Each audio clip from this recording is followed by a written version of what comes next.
मरियम हमेशा से ही चुपचाप और खामोश रहने वाली लड़की थी। वह जब भी मेरे पास सिपारा पढ़ने के लिए आती, उसका रवैया सबसे अलग होता था। उसकी उम्र कम थी, लेकिन बातों से वह बहुत समझदार लगती थी। मुझे वह बहुत अच्छी लगती थी, बहुत खूबसूरत थी। उसकी आंखों का रंग सब्ज था और सब कहते थे कि जब यह ज्यादा बड़ी हो जाएगी तो बहुत ही ज्यादा खूबसूरत बनेगी, और जो मर्द इसकी जिंदगी में आएगा वह बहुत खुशकिस्मत होगा कि उसे एक खूबसूरत लड़की नसीब होगी। मैं मरियम को हमेशा ज्यादा ही नोट करती थी।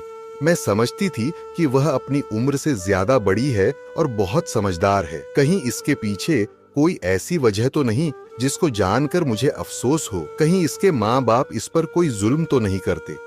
लेकिन ऐसी कोई बात नहीं थी, और आज मैंने इसे ऐसी हरकत करते हुए देखा कि मैं हैरान रह गई। जब मैं इसके पास गई तो मैंने उसके मुंह पर थप्पड़ दे मारा।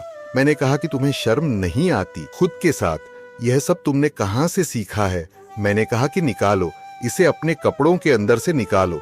निकाल। लेकिन जब उसने वह चीज अपने कपड़ों के अंदर से नहीं निकाली और मैंने उसके पेट पर हाथ लगाया तो मैं हैरान रह गई। मैं 2 कदम पीछे जा उछली, क्योंकि मेरे सामने बैठी वह कम उम्र लड़की इस वक्त पूरे मेरा नाम मारिया है। मेरी शादी एक बहुत ही बड़ी उम्र के आदमी से करवा दी गई थी। मैं एक बाप पर्दा और अच्छे खानदान की लड़की थी। मैंने कुरान हिफ्जा और आलमा का कोर्स भी किया हुआ था। मुझे लगा था शायद मेरी जिंदगी अच्छी होगी, मेरी जिंदगी में कोई अच्छा शख्स आएगा। लेकिन मैंने कभी किसी के साथ कुछ बुरा नहीं किया, पर मेरे माँ बाप पे बहुत कर्ज था और उन्होंने वह कर्ज उतारने के लिए मेरी शादी करवा दी। मेरे शौहर की उम्र में और मेरी उम्र में पूरे 23 साल का फर्क था। मेरा शौहर बूढ़ा था, देखने में दुबला पतला था तो ज्यादा बूढ़ा नहीं लगता था, लेकिन यह कि इसकी हरकतें भी बहुत ही बुरी थी। वह हर आती जाती औरत को देखता और अपनी आंखें सेकता रहता। मेरा सलाम और दीन पढ़ने का क्या फायदा कि मैं इसको भी ना समझा सकी। कहते हैं कि जब बड़ी उम्र के मर्द को छोटी उम्र की लड़की मिल जाती है तो वह उसका बहुत ख्याल रखता है, इससे बहुत प्यार करता है, उसे अपने हाथ का छाला बनाकर रखता है। लेकिन यहाँ पर तो ये सिस्टम भी उल्टा था। मेरा शौहर मुझ पर ज्यादा ही रोप जमाता और मुझे पाबंदियों में रखता। यह शुक्र है कि सर पर ससुराल का कोई बोझ नहीं था, क्योंकि मेरे शौहर की उम्र इतनी थी कि उसके माँ बाप तो इस दुनिया से कब के जा चुके थे और बहन भाई भी अपने अपने जवान बच्चे लेकर बैठे थे। अब हमने भी रहने के लिए कोई जगह तलाश करनी थी तो हमें एक मुनासिब जगह मिल गई। ये एक अच्छी फैमिली थी। उनकी एक ही बेटी थी जिसका नाम मरियम था। उन्होंने कहा कि हमारे घर के ऊपर वाला हिस्सा है, वहां आप रह सकते हैं, लेकिन आने जाने का रास्ता एक ही है। इन लोगों ने कहा कि हमें कोई मसला नहीं, क्योंकि वह मेरे शौहर को पहले से जानते थे और इस औरत के शौहर के साथ मेरे शौहर की काफी दोस्ती थी। ये एक ही जगह पर काम करते थे, इसलिए इनका कहना था कि बस एक घर में एक खानदान की तरह रह लेंगे। ना आप हमारे मामले में बोलिए, ना हम आपके मामले में बोलेंगे। किराया भी उन्होंने ज्यादा नहीं बताया था। हम लोगों ने कहा था कि ठीक है, और यूं मैं मरियम की अम्मी और अब्बू के साथ उनके घर में ऊपर वाले हिस्से पर रहने लगी। अपने शौहर की बहुत मिन्नतें की, बहुत समझाया, कहा कि दिल नहीं लगता मेरा, इसीलिए मुझे छोटा सा मदरसा खोलने दे। जब कहीं जाकर वह मान गया और मरियम की अम्मी ने भी कहा कि हाँ, आप बेशक मदरसा खोल लें, हमें कोई मसला नहीं है, यह तो अच्छी बात है। हो सकता है आपके हवाले से हमें भी थोड़ा सवाब मिल जाए। मेरे पास मोहल्ले की 202 लड़कियां आराम से आ जाती थी। मेरे शौहर ने कहा था कि सिर्फ लड़कियों के लिए ही मदरसा बनाना, मुझे तो कोई मसला नहीं था। लड़कियां हो या लड़के, मैंने तो कुरान की तालीम देनी थी, क्योंकि मेरा सारा सुकून अब इन्हीं चीजों में रह गया था। मेरे शौहर से मुझे कोई सुकून नहीं मिलता था। अब मुझे किसी चीज की तरह रखे हुए था कि जब जरूरत पड़ी तो पास बुला लिया, वरना कोने में पड़ी रहे। कोई फायदा ना, कोई नुकसान। उसके घर के काम हो जाते थे, खाना बना बनाया मिल जाता, कपड़े इस्त्री हुए मिल जाते। उसे मुझसे और कोई मतलब नहीं था। शायद इसने शादी इसलिए की थी कि बुढ़ापे में अकेला कहाँ खवार होगा। बहन भाइयों ने तो उसे 4-4, 5-5 महीने घर रखा और उसके बाद हाथ जोड़ दिए कि हम तुम्हारे नखरे नहीं बर्दाश्त कर सकते। तुम्हारी वजह से हमारी बीवियों के साथ लड़ाई होती है क्योंकि मेरे शौहर के वाकई बहुत नखरे थे। उसका नाम यासिर था। उसको अपने कपड़े साफ सुथरे चाहिए होते थे, जूते, रुमाल, टोपी, सब कुछ बिल्कुल साफ सुथरा, और खाना वक्त पर मिले, गर्मा गर्म होना चाहिए। कोई भी ऐसी चीज घर में ना पके जो उसको पसंद नहीं। आधी चीजें यह खाता नहीं था, आधी चीजों से इसको मसला होता था क्योंकि इसकी उम्र का तकाजा था। इसीलिए बस जो उसको पसंद होता घर में वही बनता था। मैं सब्र शुक्र करके खा लेती थी। अब्बू अब मेरे सामने क्या बोलते। उन्होंने तो अपने घर के कर्जे उतारने के लिए मुझे कुर्बान किया। कभी कभी फोन पर बात करते। अगर मैं दिल की कोई बात करना चाहती तो कहते कि बेटा सबके साथ ही ऐसे होता है, जिंदगी ऐसी ही होती है, शादी कोई मजाक नहीं। मैं भी खामोश हो जाती हूँ। मुझे तो उनसे शायद बात भी नहीं करनी चाहिए थी, लेकिन माँ बाप थे तो दिल तंग हो जाता था। अल्लाह ने मुझे औलाद भी नहीं दी। शादी को साल हो गया था। सोचा था कि एक औलाद हो जाती तो मेरी जिंदगी में कोई तो खुशी आ जाती, मेरा दिल इसकी तरफ लग जाता। लेकिन जो मेरे शौहर के हालात थे, मुझे नहीं लगता था मेरे यहाँ औलाद होने वाली थी। हमारे घर के सामने वाले घर में भी एक बहुत अच्छी फैमिली रहती थी। उनके घर से 2 लड़कियां मेरे पास पढ़ने के लिए आती थी। एक दिन उनकी माँ आई। उसने कहा कि मेरी बेटियों का आपने खास ख्याल रखना है। हमने घर में इनको कभी नहीं मारा। सुना है कि जो लोग सिपारा वगैरह पढ़ाते हैं वह मारते भी हैं। मैंने कहा कि नहीं, मैं लड़कियों को नहीं मारती। जब मैंने इस औरत को देखा तो उसकी उम्र काफी ज्यादा थी, लेकिन जब उसके शौहर को देखा तो हैरान रह गई। एक दिन मरियम की माँ के साथ सब्जी लेने गई थी तो उसने मुझे बताया कि यह जो औरत सामने रहती है ना, यह इसका शौहर है। जब मैंने उसको देखा तो मेरे तो कदमों तले से गोया जमीन ही निकल गई। कहाँ वह औरत और कहाँ यह लड़का। ऐसा लगता था कि यह इसका बड़ा बेटा है। मैंने कहा कि आपको गलतफहमी हुई है, शायद यह इसका बेटा है। तो मरियम की माँ ने कहा कि नहीं, मैं तो यहाँ पर 20 साल से रह रही हूँ। मेरी तो जवानी भी यही गुजरी, बचपन भी और फिर शादी भी इसी मोहल्ले में हो गई। मुझे अच्छी तरह पता है कि इसी का शौहर है। मैंने कहा कि यह कैसी बेजोड़ शादी है। इसने कहा कि तुम्हारी शादी भी तो बेजोड़ है। मैंने कहा कि हाँ, मेरी शादी का भी यही हाल है, लेकिन मर्द बड़ा हो तो कोई इतना ज्यादा सवाल जवाब नहीं करता, लेकिन औरत बड़ी हो तो जमाना जीने नहीं देता। इसने कहा कि उनके साथ भी यही हाल है, लेकिन इन दोनों में इतनी मोहब्बत है कि यह किसी की बात की परवाह नहीं करते। मैंने कहा कि यह बात तो आपकी सच है कि अगर शादी बेजोड़ हो लेकिन मोहब्बत हो तो फिर भी जिंदगी गुजर जाती है, लेकिन यहाँ तो ना मोहब्बत है और ना ही जोड़ है। मरियम की माँ मुझे हमेशा तसल्ली देती थी। वह बहुत अच्छी औरत थी। उसने अपनी बेटी की तरबियत भी बहुत अच्छी की थी। ऐसा नहीं था कि वह लड़की कोई शरारत करती हो, इधर उधर भागती हो, मोहल्ले में निकल जाती हो। दुपट्टा हमेशा उसके सर पर होता था। रोज पढ़ने आती थी, रोज उसे सबक याद होता था। कभी कभी मेरे घर के काम करने की कोशिश करती थी। मैं कहती थी कि नहीं करो तो कहती थी कि नहीं, आप अकेली हैं और उस्ताद तो माँ बाप की जगह होते हैं। अगर आपके घर का काम करूंगी तो मुझे तो नेकियां ही मिलेंगी। मेरी भी उसके साथ काफी दोस्ती हो गई क्योंकि हम एक ही घर में रहते थे। कभी कभी आ जाती थी कोई चीज लेकर। मैं भी उसे कुछ पैसे दे देती कि जाकर कुछ खा लेना, या कोई अच्छी चीज बनाती तो उसके लिए जरूर बेचती थी। लेकिन एक दिन बड़ा ही अजीब मामला हुआ। उसके घर वाले शादी में जा रहे थे। उन्होंने कहा कि मैं मरियम को अपने पास रख लूं। मैं मान गई। मैंने कहा कि हाँ, मेरे पास तो यह बहुत खुश रहती है, और मैं रात को दूसरे कमरे में इसके साथ ही सो गई। मेरे शौहर को इस बात से मनबे की मसला हुआ तो मैंने उनसे कहा कि एक रात की बात है, सुबह मरियम को नाश्ता बना दिया, लेकिन जब वह नाश्ता कर रही थी तो उसको उल्टी आ गई। मैंने कहा कि क्या बात है, तो कहने लगी कि मेरे पेट में बहुत दर्द है। हम लोगों ने भी तो रात को पिज्जा मंगवा के खाया था, शायद इसीलिए उसके पेट में दर्द था। मैंने कहा कि अपनी अम्मी को नहीं बताना, वरना फिर वह तुम्हें यहाँ नहीं भेजेगी। इसने कहा कि मैं नहीं बताऊंगी। मैंने उसे पेट दर्द की दवा दे दी। उसकी अम्मी ने जिस शादी में जाना था, रात वहीं पाके रहना था क्योंकि शादी दूसरे शहर में थी। लेकिन अगली रात से पहले वह वापस आ गए और मैंने उनकी बेटी उनके हवाले कर दी। आजकल उसका चेहरा बिल्कुल पीला रहता था और वह बहुत बीमार भी रहती थी। कभी पेट दर्द हो गया, कभी उल्टी लग गई। एक दिन तो ऐसा हुआ कि वह ज्यादा ही बीमार हो गई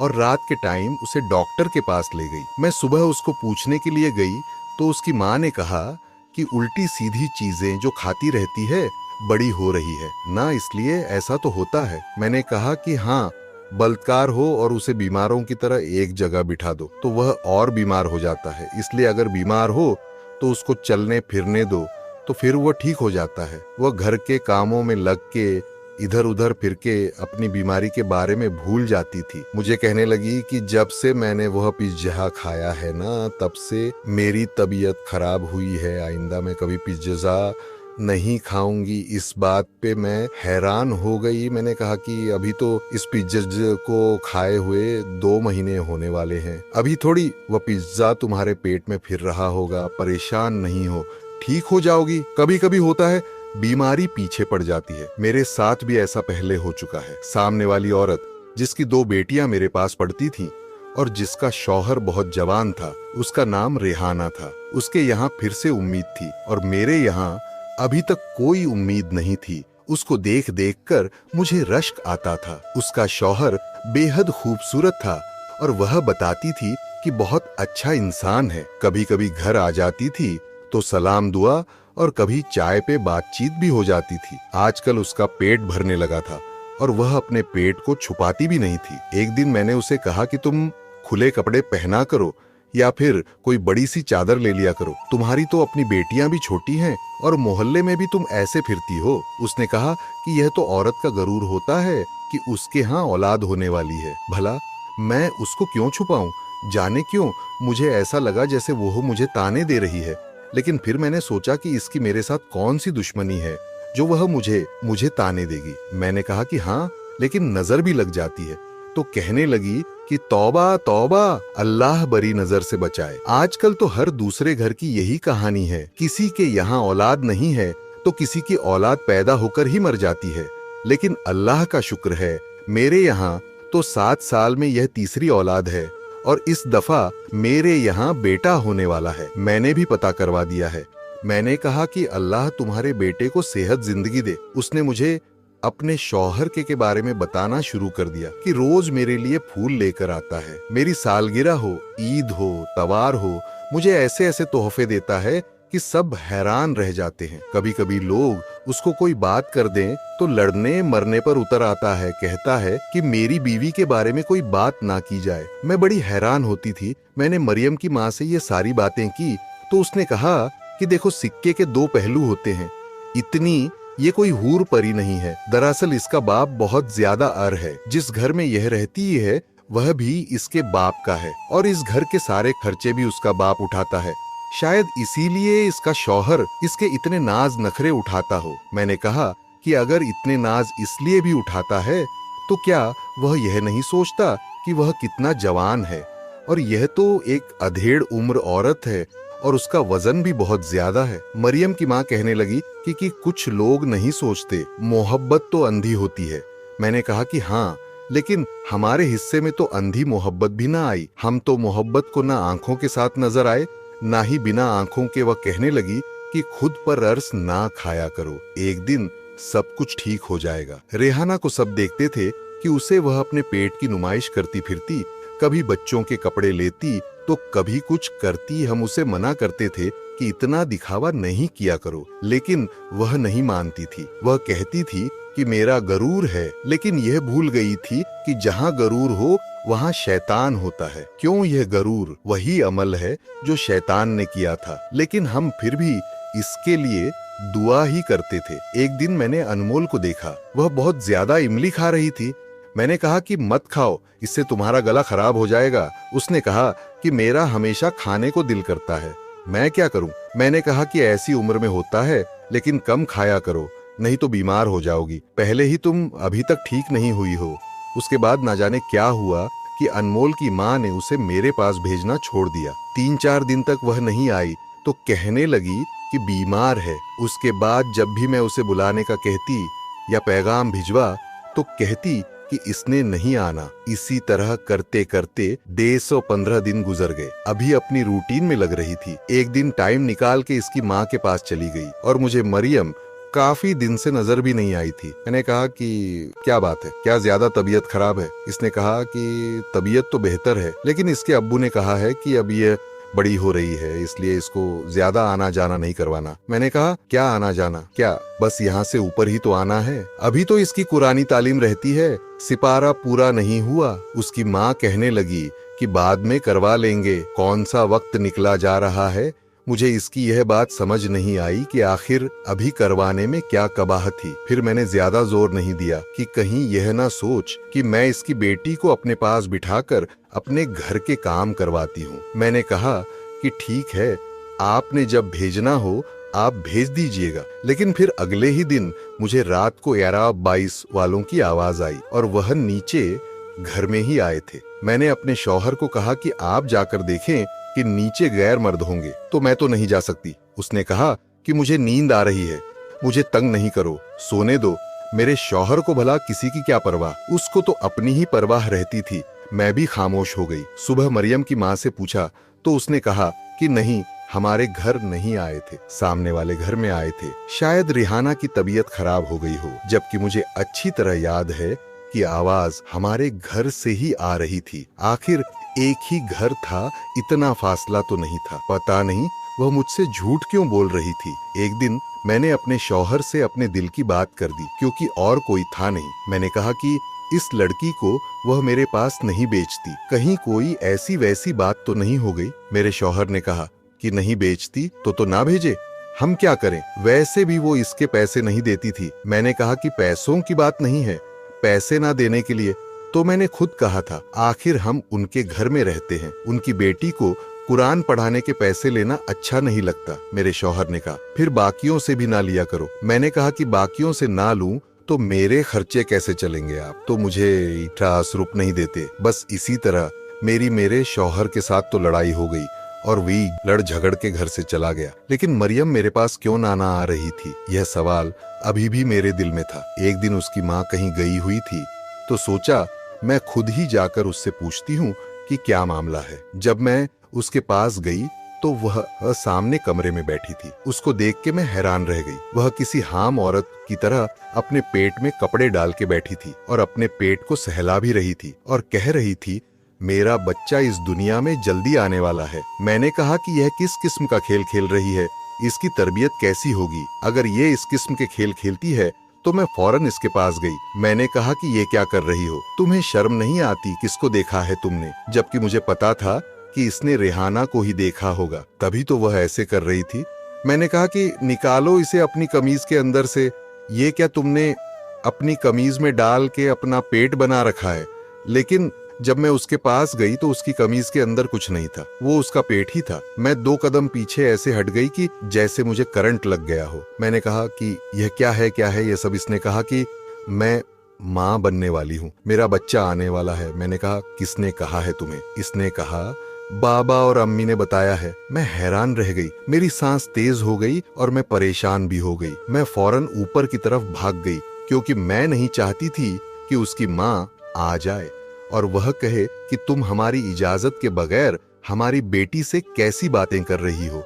जबकि मैं इस बात पर हैरान थी कि यह सब कुछ इस लड़की के साथ किसने किया था और इसके माँ बाप को पता था, फिर भी वह कुछ नहीं कर रहे थे। शायद इस दिन वह 22 वाले भी इसलिए आए थे क्योंकि इसकी तबीयत खराब हो गई थी। रात हुई तो मुझे नींद ही नहीं आ रही थी।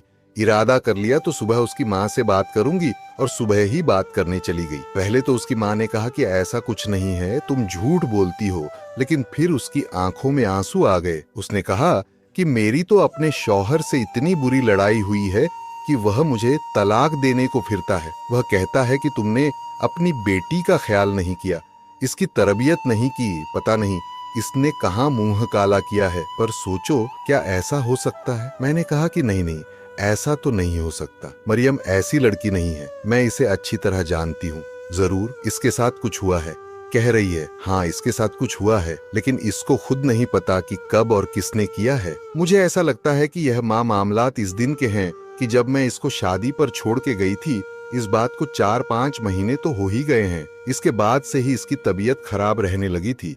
लेकिन वह तो तुम्हारे पास थी। अब मैं तुमसे जवाब ना मांगूं तो और किससे मांगूं? मैं बड़ी परेशान हो गई। मैंने कहा कि तुम मुझसे क्या जवाब मांगोगे? मुझे तो पहला शक अपने शौहर पर ही लगता है कि इसी ने यह हरकत की है। इसी को इस उम्र में सुकून नहीं है, आती जाती औरतों को भी देखता है। अगर ऐसा हुआ तो फिर तुम्हारी तलाक हो ना हो, लेकिन मेरी हो जाएगी, क्योंकि या तो वह मुझे तलाक दे देगा या फिर मैं उसको छोड़ दूंगी। हम दोनों औरतें बहुत जज्बाती हो गईं और अजीब ओगरीब किस्म की बातें करने लगी, लेकिन यह भूल गई कि असल जिंदगी में ऐसा नहीं होता, जुल्म सह के भी साथ रहना पड़ता है। शौहर की 1000 गालियां सुनक भी बातें बर्दाश्त करनी पड़ती है। हम इतनी जल्दी कोई फैसला नहीं कर सकते थे, लेकिन जो अनमोल के साथ हुआ वह बहुत बुरा था। उसकी हालत बहुत अजीब सी थी। उसे मालूम ना था कि उसके साथ क्या हुआ, इसलिए वह इन सारी चीजों को नॉर्मल समझ रही थी। वह रिहाना की तरह अपने पेट पर हाथ लगाती और कहती कि यह तो मेरा गरूर है। उसे क्या पता था कि यह सब क्या है, इसलिए उसकी माँ ने उसे कमरे में कैद कर दिया था, क्योंकि अनमोल तो किसी को झूठ भी नहीं बोल सकती थी कि इसके साथ ऐसा कुछ नहीं है। इसने तो यह कहना था कि हाँ, मैं माँ बनने वाली हूँ। शायद इसे बच्चों से बहुत प्यार था, बच्चों का बहुत शौक था। इस उम्र में ऐसा होता है कि लड़कियां छोटे बच्चों को बहुत प्यार करती हैं। उसकी माँ ने कहा कि मेरे शौहर ने मुझे कहा है कि यह सब तुम्हारी वजह से हुआ है, इसलिए तुम ही जवाब दोगी। खुद तो वह बाहर के मुल्क जाने की तैयारी कर रहा है। अगले हफ्ते उसकी सीट है। उसने कुछ लोगों से उधार लिया और अब वह बाहर के मुल्क जा रहा है। वह कहता है कि यहाँ यह गुजारा नहीं होता, लेकिन मैं पीछे अकेली रह जाऊंगी। मैं क्या करूं? मुझे अपने शौहर पर ही शक था और मैंने अपने शौहर से जाकर यह सवाल कर लिया कि जब मैंने उसे यह बात की तो वह हैरान रह गया। मुझे लगा कि अगर वह गलती पर भी हुआ तो वह मुझे बातें सुनाएगा, मेरे साथ झगड़ा करेगा, मुझे कहेगा कि तूने मुझे ऐसा समझा। लेकिन वह तो रोने लगा। मैंने कहा कि क्या हो गया, रो क्यों रहे हो? मुझे इतनी तकलीफ दी, कभी मेरी तकलीफ पर नहीं रोए, अब खुद पर इल्जाम लग गया तो रो रहे हो। उसने कहा कि मैं इस बात पर रो रहा हूँ कि किसने इसके साथ ये हरकत की है, क्योंकि मैं तो ऐसा सोच भी नहीं सकता और तुम्हारी सोच और इल्जाम पे मुझे कोई अफसोस नहीं है। जाहिर है तुम तो मेरे बारे में ऐसे ही सोचोगी ना, लेकिन मैं इतना बुरा आदमी भी नहीं हूँ जितना तुमने मुझे समझ लिया है। अरे ऐसा तो कोई बहुत ही बुरा आदमी कर सकता है। मैं अगर रंगीन मिजाज हूँ तो मैंने तुमसे शादी की है ना, निकाह किया है। तुमसे माना कि कम उम्र हो, लेकिन निकाह तो करके लाया हूँ ना। दूसरी औरतों को देख लेता हूँ, लेकिन किसी के पीछे तो नहीं जाता। मैंने ऐसा कुछ नहीं किया। मेरे शौहर ने मुझे यकीन दिलाया। मैंने कहा कि फिर मेरी मदद करो इस शख्स को तलाश करने में जिसने यह सब कुछ किया है। मरियम का बाप तो सारी जिम्मेदारियां छोड़ के मसले से हाथ झाड़ के बाहर के मुल्क चला गया। अब हमारी ही जिम्मेदारी थी।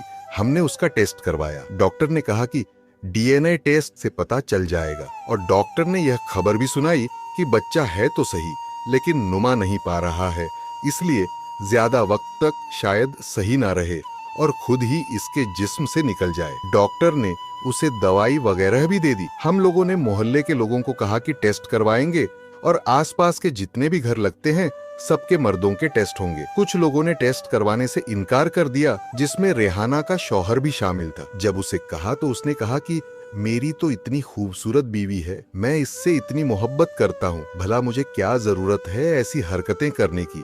और मेरा भी उस पर शक नहीं था, लेकिन कुछ लोग बिल्कुल भी टेस्ट नहीं करवा रहे थे, तो पुलिस को बुलाया गया। पुलिस ने कहा कि सबके टेस्ट होंगे।